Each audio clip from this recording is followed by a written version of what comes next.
एक ब्राह्मण था। वह घरों पर जाकर पूजा पाठ कर अपना जीवन यापन किया करता था।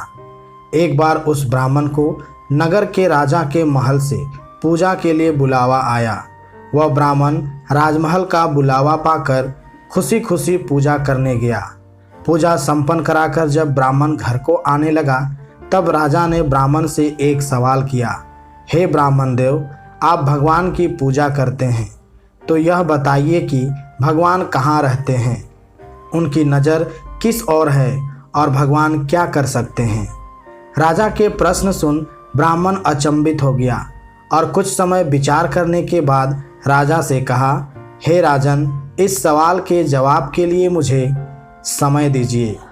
राजा ने ब्राह्मण को 1 माह का समय दिया। ब्राह्मण प्रतिदिन इसी सोच में उलझा रहता कि इसका जवाब क्या होगा। ऐसा करते करते समय बीतता गया और कुछ ही दिन शेष रह गए।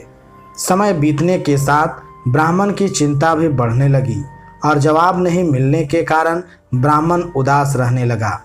एक दिन ब्राह्मण को चिंतित देख ब्राह्मण के पुत्र ने कहा, पिताजी, आप इतने उदास क्यों हैं? तब ब्राह्मण ने कहा, बेटा, कुछ दिनों पहले मैं पूजा कराने राजमहल गया हुआ था। पूजा संपन्न कराकर जब मैं वापस आ रहा था, तब राजा ने मुझसे एक सवाल पूछा था। राजा ने कहा था कि भगवान कहाँ रहते हैं, भगवान क्या कर सकते हैं और भगवान की नज़र किस ओर है। राजा के सवाल का जवाब मुझे उस समय नहीं सूझा, तो मैंने उनसे कुछ समय मांगा था, जिसके जवाब के लिए राजा ने मुझे 1 माह की समय दिया था और वह 1 माह बीतने वाला है, लेकिन इसका जवाब मेरे पास नहीं है, इसलिए मैं चिंतित हूँ। ब्राह्मण की बात सुनकर उनका पुत्र बोला, पिताजी, इसका जवाब मैं राजा को दूंगा, आप मुझे साथ ले चलिए। 1 माह पूरा हुआ, तब ब्राह्मण अपने पुत्र को लेकर राजमहल गया और राजा से कहा, हे राजन, आपके सवाल का जवाब मेरा पुत्र देगा।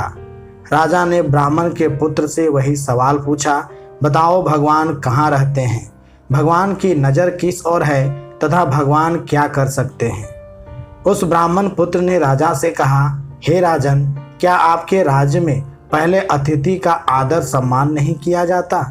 यह सुन राजा को थोड़ा लज्जित महसूस हुआ। पहले उस बालक को आदर सत्कार के साथ स्थान दिया गया, फिर पीने हेतु सेवक दूध का गिलास लाया गया। वह बालक दूध के गिलास पकड़कर दूध में अंगुली डालकर घुमाकर बार बार दूध को बाहर निकाल कर देखने लगा। यह देख राजा ने पूछा, ये क्या कर रहे हो?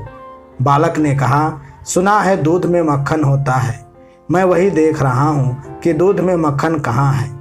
आपके राज्य के दूध से तो मक्खन ही गायब है। राजा ने कहा, दूध में मक्खन होता है, परंतु वह ऐसे दिखाई नहीं देता। जब दूध को जमा कर दही बनाया जाता है और फिर दही को मथा जाता है, तब जाकर मक्खन प्राप्त होता है। ब्राह्मण के पुत्र ने कहा, महाराज, यह आपके पहले सवाल का जवाब है। जिस तरह दूध से दही और फिर दही को मथने से मक्खन प्राप्त होता है, उसी प्रकार परमात्मा प्रत्येक जीव के अंदर विद्यमान होते हैं, परंतु उन्हें पाने के लिए सच्ची भक्ति की आवश्यकता होती है। मन से ध्यानपूर्वक भक्ति करने पर आत्मा में छिपे हुए परमात्मा का आभास होता है। राजा ब्राह्मण के पुत्र के जवाब से खुश हुआ और कहा, अब मेरे दूसरे सवाल का जवाब दो, भगवान किस ओर देखते हैं? उस बालक ने कहा, राजन, इसका जवाब मैं दूंगा, परंतु मुझे इसके लिए एक मोमबत्ती की आवश्यकता है। राजा ने तुरंत मोमबत्ती मंगाई और उस बालक को दिया। उस बालक ने मोमबत्ती को जलाकर कहा, राजन, आप बताएं, इस मोमबत्ती की रोशनी किस ओर है? राजा ने कहा, इसकी रोशनी चारों दिशा में एक समान है। तब उस बालक ने कहा, हे राजन, यही आपके दूसरे सवाल का जवाब है, क्योंकि परमात्मा सर्वदृष्टा है और उनकी नज़र सभी प्राणियों के कर्मों की ओर परस्पर रहती है। राजा उस बालक को जवाब से अत्यधिक प्रसन्न हो गए। अब तो वे अंतिम प्रश्न के उत्तर के लिए और भी उत्सुक हो उठे। राजा ने कहा, मेरे अंतिम सवाल का जवाब दो कि भगवान क्या कर सकते हैं।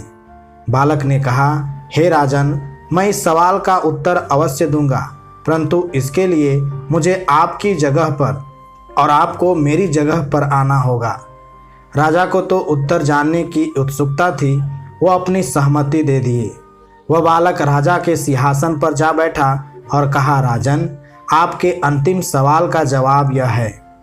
आपने कहा था कि भगवान क्या कर सकते हैं, तो भगवान यह कर सकते कि मुझ जैसे रंग को राज सिंहासन पर बैठा सकते हैं और आप जैसे राजा को मुझ जैसे सवाली के स्थान पर अर्थात राजा को रंग और रंग को राजा बना सकते हैं। यह आपके अंतिम सवाल का जवाब है। राजा उस ब्राह्मण पुत्र के जवाब से अत्यधिक प्रसन्न हुए और उसे अपना सलाहकार बना लिया। मेरे अजीज दोस्तों, भगवान हर एक जीव के हृदय में निवास करते हैं। परमात्मा के साथ प्रेम करेंगे तो वह आपको सही मार्ग दिखाएंगे।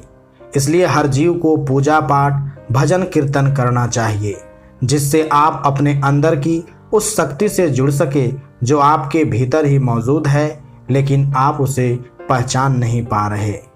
धन्यवाद।